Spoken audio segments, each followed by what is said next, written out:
Hi everyone, I'm John C. Morley, the host of the J. Moore Tech Talk Show and Inspirations for Your Life.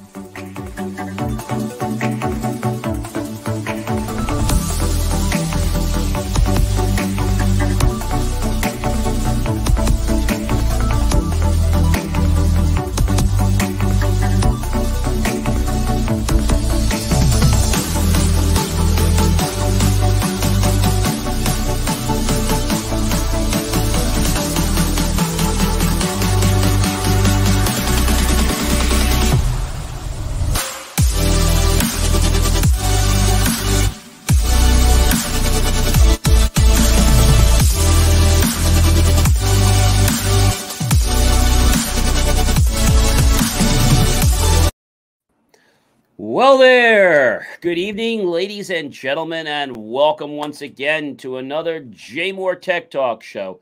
Great to be here with you, Marcus. How are you doing tonight? I'm not sure if we lost audio there for a moment. Hiya, John. Oh, there you're back. Okay, great. So we have another great show planned for you, but I want to tell you that we have an amazing guest coming again, and this guest has been on our show before, and it's always a treat whenever he comes on the air. Dr. Michael Nuccitelli, who is the expert on the psychology perspective for cyberbullying, cyberstalking, cyber criminals' minds, and also odor. Telling us, what you're basically doing online will actually permeate into your offline behavior. So definitely stick around for that. He'll be here next week, which is the going to be coming up with the 22nd and the 29th. We have so much information that you're going to want to catch with him. And we had to put it in two shows because there's just so much valuable information. And please definitely watch it and watch the show many times because you won't catch everything in just the one show. So let's get into what tonight's show is about. We've been talking a lot about the Ukraine. I'm sure that's no mystery to everyone. But, a funny thing has been happening. We've been spending lots of money on different things. And one of the things they're spending a lot of money on, yes, you heard it right, it's the SpaceX Starlink terminals that were sent to the Ukraine. They actually had them costing us, literally, I'm going to tell you, they had them costing about $3 million. So that's quite a bit. And so, somebody's going to have to pay for that as the U.S. government is now trying to help with this as they're providing the internet service to the Ukraine following the Russian invasion. But unfortunately, as we know, Marcus, there's no free ride, is there? No, not at all. Everything comes with a price. It comes with consequences, and these guys for a very long time has expected something to fall out of the sky for them. Yeah, I think it's nice that Elon Musk's team's doing it. I'm not sure if he did it for free. I don't think he did it for free. No, not at all. We're now learning that it's costing money. So the fact that it's costing money is telling me that Elon's probably coming back for his money. Like maybe he gave it to them in the beginning, but the fact that we're now knowing it's $3 million, the only one that would really know that would be Elon. So he must be not doing it for free. No, and it's like with everything you do for the government, they're going to find a way to tax you. So why not, charge them, right? Exactly. And speaking more about space, Marcus, the space station's first all-private astronaut team was actually welcomed aboard the orbiting platform not too long ago. And so this is an all-private team of astronauts that was ever been launched to the International Space Station, ISS, and they were welcomed aboard the orbit just recently. And their arrival came after about 21 hours after the four-man team represented the Houston-based startup company Axiom Space, Inc. lifted off from NASA's Kennedy Space Center, riding atop a SpaceX-launched Falcon 9 rocket. And we all know the Crew Dragon capsule is very responsible for the mission. And, they go through a lot of procedures, Marcus. I mean, I don't know if I really want to go to space. First of all, when you do it, you're putting a tax on your body. Right. And you're also, making things hard for yourself. And then when you get back to Earth, you have to go through an acclimation period. You know what it almost reminds me of? If someone's ever broken their leg and, they can't move that leg because it's in a cast, they get atrophy. I think that's very similar to the way the astronauts probably feel, when they get off that Dragon capsule. They don't really show too much. They wave, they take 1 or 2 steps, and then right away they're like assisting them. It's like, I don't think they want us to know too much, but I have to tell you, I think they're very incapacitated. That's why they take that 1 or 2 steps and then, oh, yeah, let me help you. It's like they took 2 steps and now let's help you. I would imagine. I think they're afraid they're going to fall over. I think they're more concerned about a lawsuit.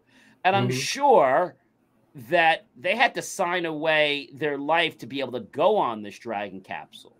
So I think it's probably more risky than skiing or even skydiving because you really don't know how it's going to affect your body. You go through several weeks or months of training to simulate what might be the conditions in space, but it could be worse. Yeah, absolutely. So I'm going to take a rain check on that. I know even in Disney, when they had the red and the green ride, I stayed on the green side and did not want to go on the red side or the orange side. You're right. Because a lot of people were regurgitating their lungs. That's got to be tough.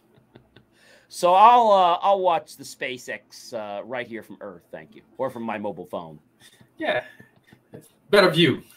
Yeah, better view, and I know that I can keep both feet planted on the ground. That's not to say that I mind flying, although flying's been a little challenging, as you know, lately with the different orbital systems and space patterns and the wind. Just because you have nice weather doesn't mean that you're actually going to have a smooth flight. And I've been noticing, the more that I travel, that flight's just not as smooth as it used to be. I think our atmosphere is really changing, Marcus. That's for real. It's like becoming something that people are now having to become more accustomed to. And the flight attendants just seem to be more concerned about safety.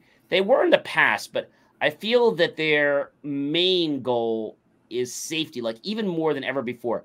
And that tells me that space travel, even flying in a plane, it's changed. Right. It definitely has changed. All right. So we talk about China a little bit, and let's bring them up. Well, China's electric vehicle makers, NIO, is suspending production due to supply chain disruptions. Isn't that a quinky dink?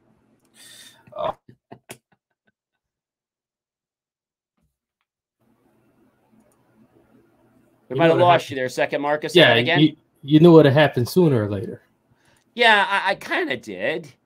But now that it's happening right in China, so it's not just the United States that's getting the brunt of what's going on. They suspended their production after the country measures to contain the recent surge of, guess what? COVID-19 cases disrupting operations. Come on, guys. Yeah. Let's get off this. Yeah, I think it's going to be the excuse for another full year, John. You predicted this, we're not going to come out of like this thing until about early next year, maybe, if we're lucky. This is crazy. So the company is going to postpone deliveries of their electronic vehicles to users, and they're supposedly going to work together with suppliers to strive for a resumption while trying to meet the government's COVID curbs. Yeah, right.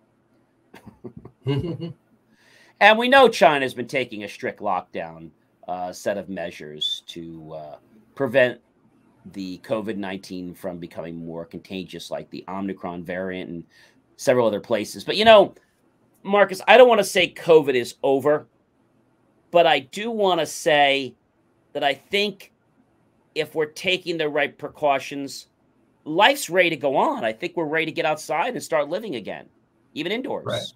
Right. That's so You know, true. there's always going to be a cold. There's always going to be a flu. And so what do? Stop living? I was talking to somebody the other day, and he says, well, you know, life is very dangerous.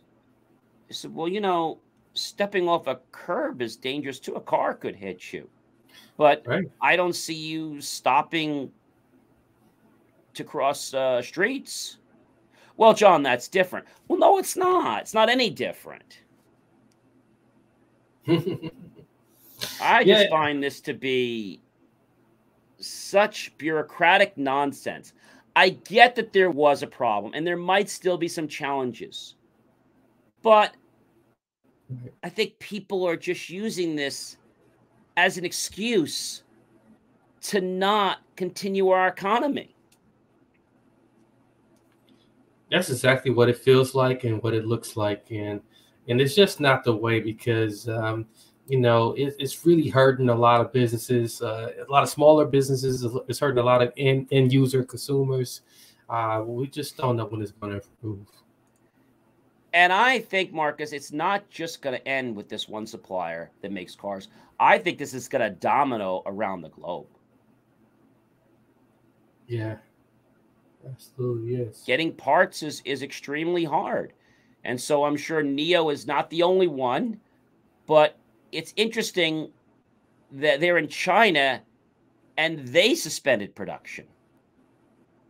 Because we thought China was okay and that they were producing things pretty massively.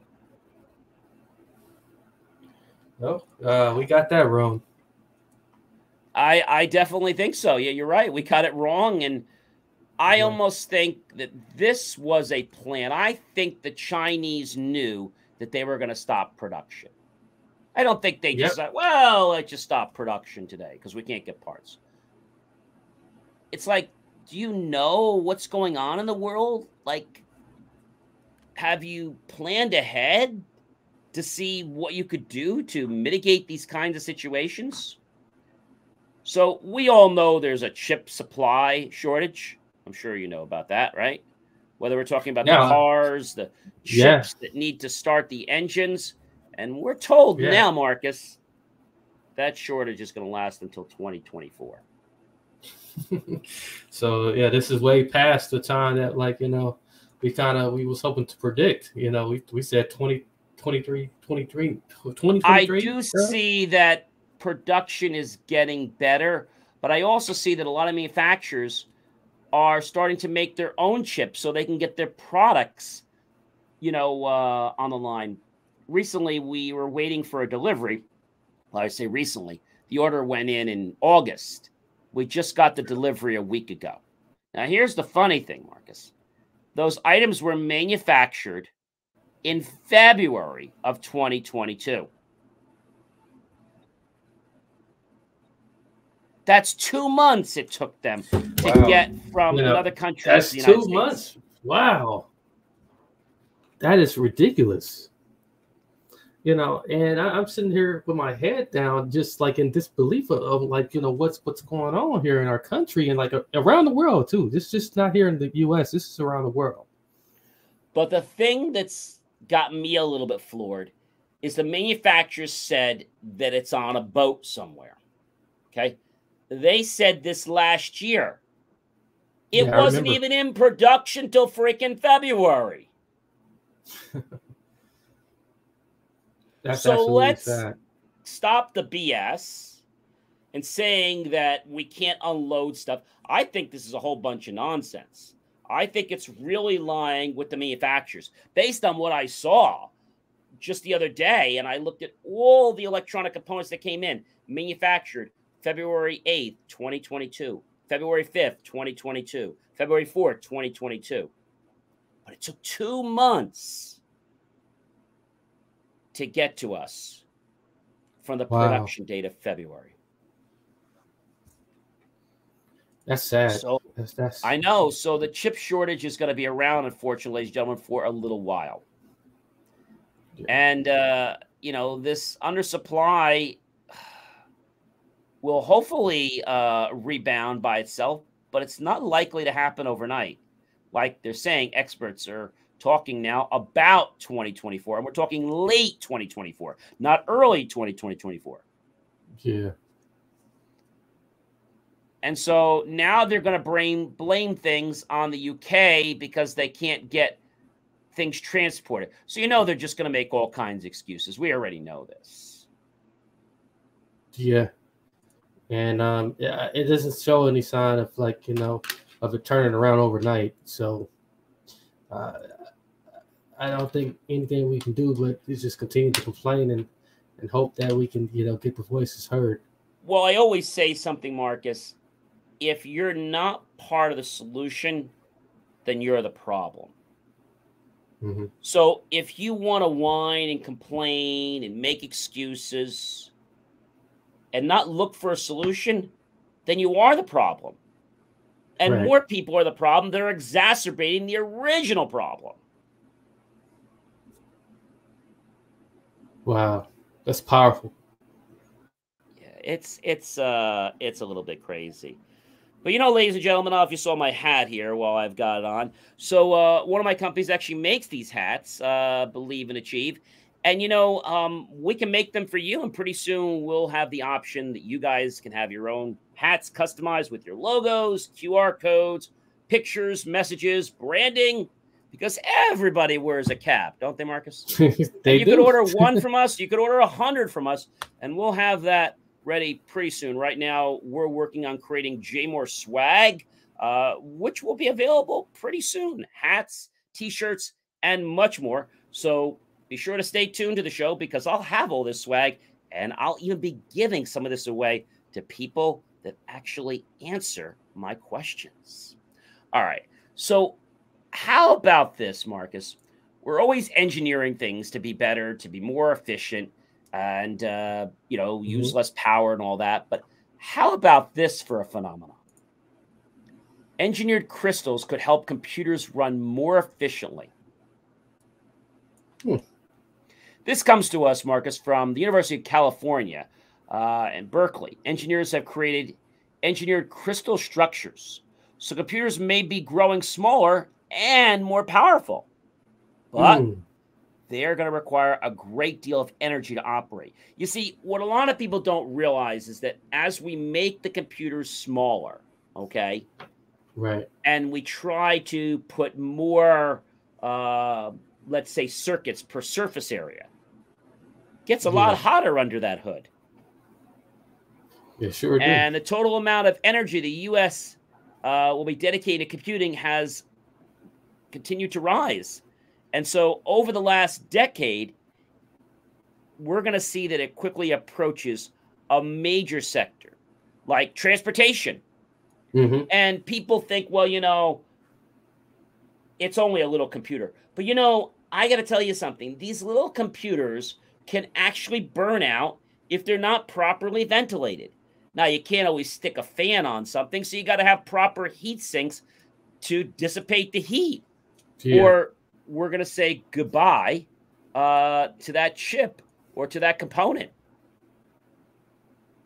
And so I think the biggest thing that I'm going to say the United States has under their belt is the way that we could be setting the manufacturing standard for building chips. But then I hope we're not stupid enough to give it away to foreign countries. I hope we can bring production of these chips like Intel and other chips right here in the United States. Do you notice they don't make Intel chips in the United States? Why the heck not? Labor? You know what? It's got to do a lot with labor. It's got a lot to do with all the bureaucratic red tape that that we go through to try to help our corporations out when they want to do the right thing, and this is where we find ourselves, and these excuses that that get poured out year after year, and I believe you asking the right question, John, and this is the conversation that needs to be had more and more. And the more that we head down the path that we currently are on track with, prices are going to continue to raise more and more. And so when that happens, I'm going to say that it's going to be a big problem, because as we see what's going on right now, I think the biggest challenge we're going to have is that people don't understand that, you know, this is going to cost us a lot of money, a lot of money. Yeah, it's going to be very expensive. And that's what's going to open people's eyes up, because nobody cares what's going on in our world until it costs the piper money, right? That's what people care. Did you know, ladies and gentlemen, that 75% of production, okay, takes place in East Asia? That's where our chips are being made today. And 90% of the most advanced chips are being made. You know where they're being made? It's not China. Where do you think they're being made? If you had to guess. The most advanced? Yes. In the U.S. Taiwan. Oh, wow. Okay. So they're saying that approximately 75% of Intel's semiconductor fabrication is performed in the United States. Okay, so why the heck don't we make the rest of the chip in the United States? You see, it's interesting, Marcus. When something has to be done very delicately and very succinctly, we don't send that to China or Taiwan. No. But when there's something that can be done massively at cheap labor, we send it there. So the semiconductors are being built here, and then they're being sent over to Taiwan to finish in East Asia. Mm-hmm. That just kind of, I don't know, that kind of makes me think. Yeah, it's pretty worrisome, you know. When thinking about the way things are, and you know, and we're just so far behind now, you know, when it comes to our economy as America, and what we're developing here in our country, as far as the things we truly need and rely on the most. But you know, Marcus, we have the ability here, and we have the engineering, we have the smarts, the know-how to do this. It's a bureaucratic issue, and it's a cost issue. So what I think needs to happen, and people wouldn't like me for saying this, I think we need to start taxing the chips that are coming into the United States. Yeah, we absolutely do. We do that, and chips that are coming in are going to cost computers more money for people to buy them that are not made in the United States. Computers are still going to cost more money. Don't miss a thought there. But it's probably going to be less than the cost of the importation tax. Right. But our bureaucrats don't want to do anything. They're just sitting on a log. Yeah. You know, and we knew for a while that things weren't being manufactured in the U.S. When are we going to wake up as citizens, as business owners, as people, and start telling our government that they need to start manufacturing in the United States? I mean, this isn't just a concept that we want to think about. This is something we have to move toward. And it's not going to happen overnight, but we have to take steps to get there, or we're going to be in a very sorry place. Right now, we've already learned that we can't get supply for things because most of the supply we rely on is in other countries. What does the U.S. make? We got to think about it. You can't think of many things anymore. You know, you used to know right off the top of your head. You could rattle these things off, but now you don't know really. Well, I would say, you know, there's some electrical equipment that we make, and we make it pretty well. We make some medical equipment. We make sporting goods and some miscellaneous stuff. We make some food. We make petroleum and coal products. computer electronic products, but really not as high as I would expect it to be. So the top 10 manufactured products in America's $2 trillion export industry are really what's shaping our world. Man. And that's what I said. I said 2 trillion export industry. Wow. It's not talked about enough. Yeah, this is not talked about enough in the main media. You know, we literally gave our money away. Well, the media just wants to quiet people down and not talk about it. So electrical equipment is a very big thing that we actually make in the United States. Fabricated metal products is made in the United States. Okay. Medical equipment, sporting goods, and some miscellaneous are made in the United States. Okay. Primary metals, some foods, not a lot, but some. Petroleum and coal, as I mentioned to you. And computer and electronic products, not the raw product. Mm-hmm. They're making some parts of it, but it's not enough. Right. And, you know, you got chemicals that are made in the United States. You got transportation equipment that's made in the United States. So there are some things made in the United States, but you know, Marcus, it's going to cost more money. I would rather pay more money and get a product for the United States. I just think it's made better. It's solid. And it's going to work. Yeah. Very easily. That's brilliant, John, on your part. There was a commercial online and social media the other day saying this refrigerator will outlive generations of people. And the reason is, and I'm talking about refrigerators that are made in the 1980s. Something happened, Marcus, between 1980 and 1990. They just stopped making quality refrigerators and appliances. They have designed them to break down. Have you noticed that? I noticed it. It's pretty disgusting.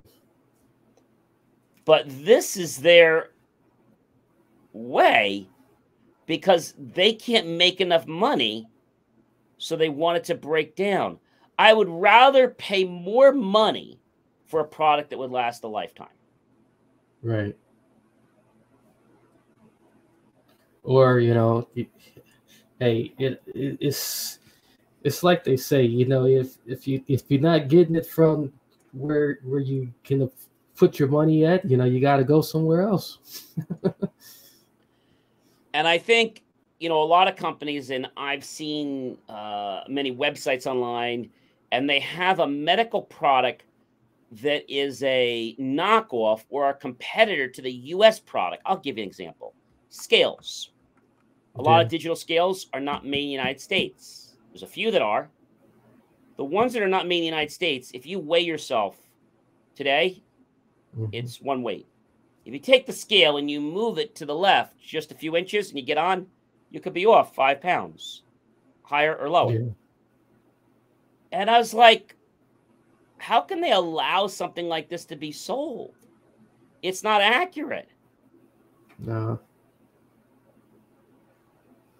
So And yeah, that'll be the drawback as well to, like, you know, trying to lower the cost on things, you know, and especially when things are coming out from a different country, they don't have the same quality control regulations that we got. yeah, so I have a product real quick I want to take out of my pocket and show you. And in another show, I'm actually going to do a demonstration of it. So this is it's a Lumen. It's actually a device. It was in trials for a while. But what it does is it actually lets you hack your metabolism by taking breaths. And I'll do it on another show so you guys can see. But my point is that this product was not made in the United States. It was made in another country. When you take apart one of these products, okay, any product, whether it's let's say a Wi-Fi unit made in another country, a remote control, a Lumen device, a garage door opener, remote. If you take that product apart, It was made in the United States. It is disgusting the way it's made inside. Yeah. The wires, the look, it's not very attractive inside. This happens to be a piece of plastic, a little board. It's not really made that nice when you take off. If you took the cover off, it really is not an attractive product. Why don't they make a product that's actually good from the inside and the outside? Right? When you take the product apart and you look inside, it's like, what did they do? Skimp on the manufacturing because nobody's ever going to see it? And the way they put the wires in, and just everything about it just turns my stomach, that it doesn't have the same look and feel as the outside does.